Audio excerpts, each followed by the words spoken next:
Hey friends, and welcome back to the channel for another furniture makeover.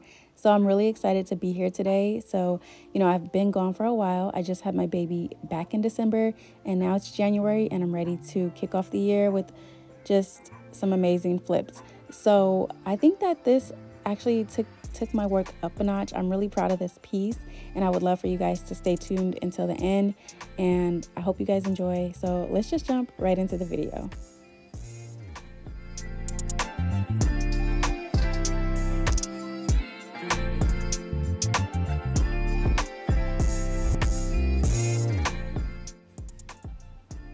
Our first step is always to remove the hardware, and I just want to give you guys some advice.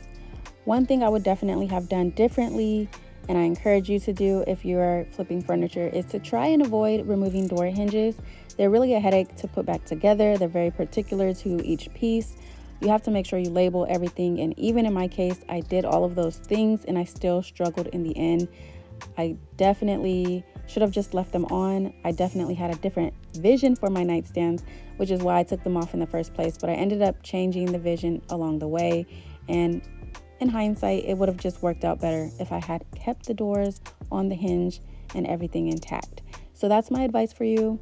You can do with that what you choose, but just had to put that out there. So moving right along, I did have a broken drawer track, and I did not film this process only because I'm not an expert. I kind of just wing it every time, and this is one of those things that I absolutely hate about furniture flipping, but I got it done. There were a lot of hiccups and headaches along the way, but it worked out in the end. And I do have another video where I kind of show you guys more of that process, and I can try and link that down below in the description box if you're interested.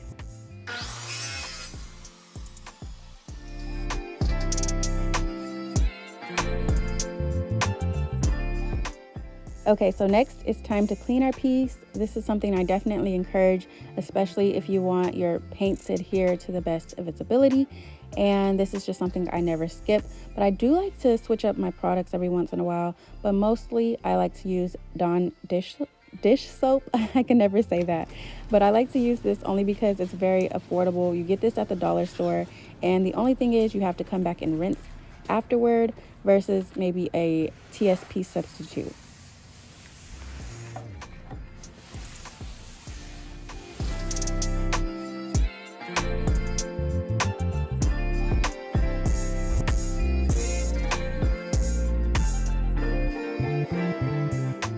Now, when it comes to wood filler repairs, well, first of all, I definitely have a lot of work to do in that area on these nightstands.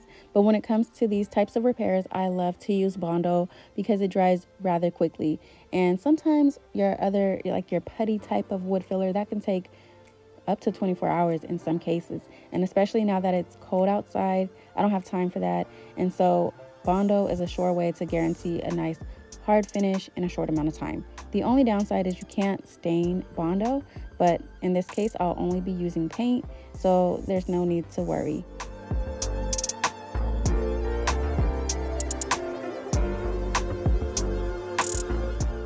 So I always show this process, but I'll go ahead and show it again. I mix the two components and then I just put it on there. You try to move quickly because it dries, like I said, kind of fast. And then once it's hard, we're going to go ahead and sand that back down.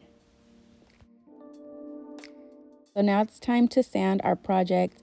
Now, I really didn't want to come on here with this lighting. I preferred to do everything in natural daylight, but you guys know, like I said earlier, I have a baby girl now, so I have to kind of work around her schedule. So please disregard that. But here I am. I'm just sanding everything down.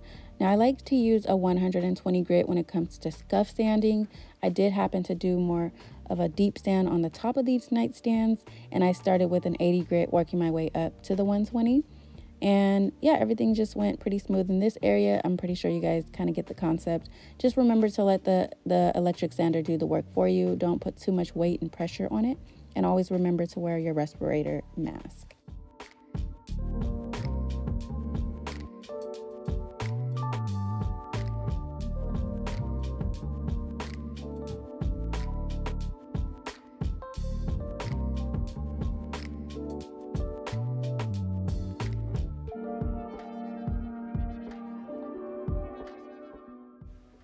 So for primer, I love to use my Zen Bin Shellac Base Primer.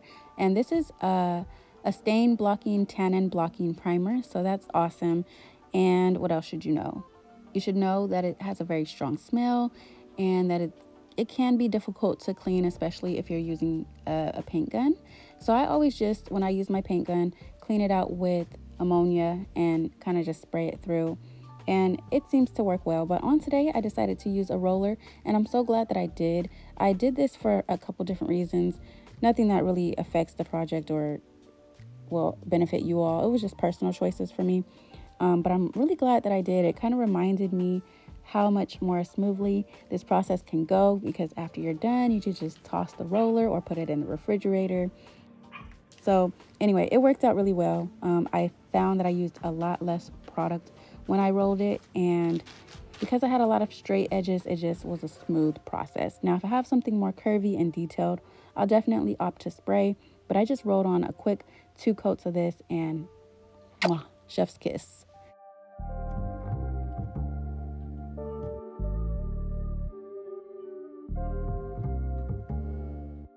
Okay, so now it's time to sand back my primer. I'm just gonna remove any imperfections such as texture from the roller, any bugs that might have landed in my paint, whatever the case might be. And I like to use a 400 or 500 grit sandpaper for this process. On today, I only had a 220 grit, so I just made it work. But then you're gonna spray away all of your sanding dust, and then you're ready to paint. So on today, I'm reaching for Deco Glow. This is a Dunn Edwards paint. I've used it once or twice before in the past. It's supposedly a non-top coat necessary paint. And in my experience, I actually followed up with a previous client, and she says her furniture is holding up well. So in that case, I decided to go ahead and give this more of a chance. I kind of was a little nervous back in the day when I started using this, just because I had my heart set on my go-to paint. But unfortunately, that paint is $75, and this one is only $13 and some change before tax. So I think I'm going to start reaching for this a little bit more, especially in these beginning months as I'm trying to build up my business again. And I truthfully believe that as long as my client isn't neglecting their furniture, I believe that this will be fine and it will hold up well. I love that the finish came out super flawless, and I was nervous because I hadn't painted or sprayed in a few months. And so I didn't know what was going to happen, but I think that the results were so gorgeous. And I love this color. This color is a Sherwin-Williams color. It's called Utterly Beige. And I'll leave my picture inspiration on the screen for you guys to see. But yeah, it worked out well. It sprayed flawlessly, and I'm really excited about the end results.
Okay, so here's where we're gonna elevate this project to the next level, and I'm gonna go ahead and do that by adding some drawer liners. Now, it's not gonna be how I normally do it, but you'll see the results here in a minute. But I will say I do have a thorough video coming up. It's gonna be in a shorts form explaining the whole process, okay? So as you can see, the inside of these nightstands did not look great, and my plan was to go ahead and line the base. But as you can see, the wallpaper is kind of showing through. Now, looking back on it, I think the only thing I had to do was move the magnet upward so that the door would close more flush to the bottom of the nightstands. But unfortunately, I couldn't think of that in that moment. And then also the paper was tearing a little bit. I know the door was chipped and I wasn't going to paint it, so I didn't want to use Bondo, and I didn't have wood filler and all the things. But long story short, I changed my vision and I had to paint the inside of the nightstands, remove the backing off of the second nightstand, add the wallpaper to the backing of both nightstands, and here are the results. I hope you guys enjoyed this video, and don't forget to hit the subscribe button. Can't wait to see you in my next flip.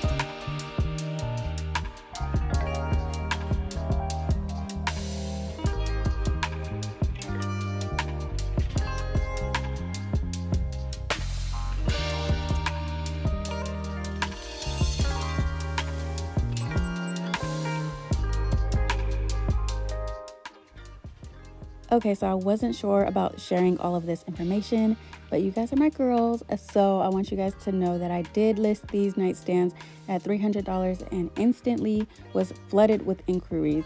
So I should be selling these tomorrow, and the next piece is already loaded up in the car. We just picked that up about an hour ago, and I'm really excited. The vision is already being made plain to me, so I can't wait. I give God glory to, by the way. And then don't forget to check out my Mompreneur Diaries episode 1. It's live, and we're going to be documenting my motherhood and entrepreneurship journey, so I encourage you guys to check that out. And with that being said, I love y'all. See you in my next one. Bye.